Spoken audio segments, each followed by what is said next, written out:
છે આંગણમાં એવા કોઈ દ્રવ્ય નહીં, સાદા સિમ્પલ જે ઘરોમાં મળે, ખાખરા, રોટલી, ચણા, મમરા, ભાત.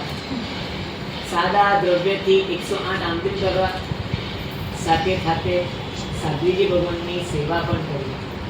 રોમાનજી શ્રદ્ધા મહારાજ, જેમનો આ સંસારિક ઘર હતું, એ પોતે જ્યારે પણ સાધ્વીજી ભગવાનનું પારણું હોય, શનિ તપનું, પોતે દોડતા હતા કે નહીં, સવારે મારો પાઠ હોય, સવારે મને લાભ નહીં મળે, બપોરે તો મને લાભ મળવો જોઈએ કે નહીં મળવો જોઈએ. પોતે રોજ જ્યારે પણ સિદ્ધિ તપનું એટલે શનિ તપનું પારણું હોય, બપોરે પોતે ગોચી લઈ આવે, પોતે ભક્તિ કરે.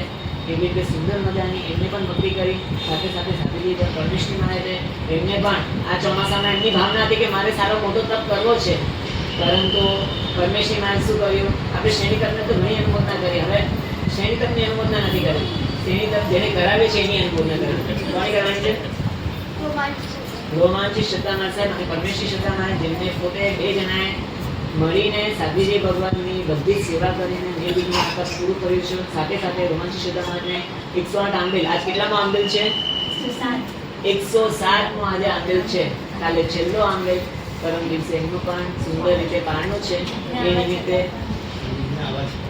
વિઘ્ન એક તો હવે વિઘ્ન તો કોઈ પણ વસ્તુ છે, સંસારમાં તમારે ધંધો કરવો હોય તો નુકસાન થયા વગર ધંધો થાય? નુકસાન કરવો જ પડે. નુકસાન કર્યા વગર ધંધો થાય જ નહીં. નુકસાન કરીએ તો